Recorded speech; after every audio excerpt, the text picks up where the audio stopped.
నంద్యాల విజయ dairy chairman పదవి కోసం TDP నేతలు అడ్డదారులు తొక్కుతున్నారు.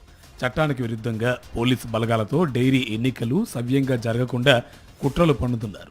చైర్మన్ పదవిని తన తమ్ముడు భూమా విఖ్యాత్ రెడ్డికి కట్టబెట్టేందుకు ఆళ్లగడ్డ ఎమ్మెల్యే భూమా అఖిలప్రియ దండోపాయాలు ఉపయోగిస్తున్నారు. మరోవైపు భూమా విఖ్యాత్ రెడ్డి విజయ డైరీకి 1.20 కోట్లు అప్పు ఉండి చెల్లించకపోవడంతో అతని సభ్యత్వాన్ని రద్దు చేశారు.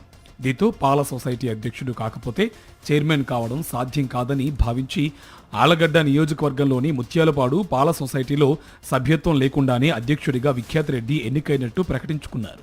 అయితే విఖ్యాత్ అప్పు చెల్లించకపోవడంతో డిఫాల్టర్గా ప్రకటించామని, అతని సభ్యత్వం కూడా రద్దు చేశామని, మీరెలా అధ్యక్షుడిగా ఎన్నుకుంటారో త్రిసభ్య కమిటీకి వివరణ ఇవ్వాలని కమిటీ సభ్యులు పలుమార్లు నోటీసులు ఇచ్చారు. చాగల్మర్రి మండలం చక్రవర్తులపల్లె గ్రామ పాల సొసైటీ అధ్యక్షుడిగా భూమా విఖ్యాత్ రెడ్డి ఎన్నిక చెల్లదని, దానికి వివరణ ఇవ్వాలని నోటీసులు ఇచ్చిన త్రిసభ్య కమిటీ సభ్యులను అఖిలప్రియ టార్గెట్ చేశారు.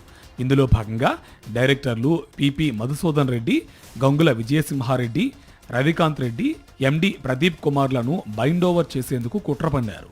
నంద్యాలకు చెందిన 3 సిఐలు, ఎస్ఐలు, సివిల్, స్పెషల్ పార్టీ పోలీసులు బుధవారం ఉదయం నుంచే విజయ డైరీ వద్ద మోహరించారు.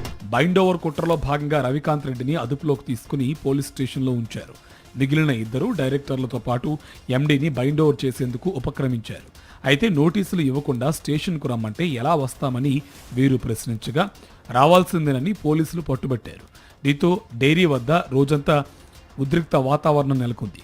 డైరీ ఎండీ, ఇతర డైరెక్టర్లపై బైండ్ ఓవర్ కేసులు పెట్టి తహసీల్దార్ శ్రీనివాసులు ఎదుట హాజరుపరిచారు. అయితే బెదిరించి భయపెట్టి కమిటీ సభ్యులపైనే బైండ్ ఓవర్ కేసులు నమోదు చేయడం వ్యవహారం చర్చనీయాంశమైంది.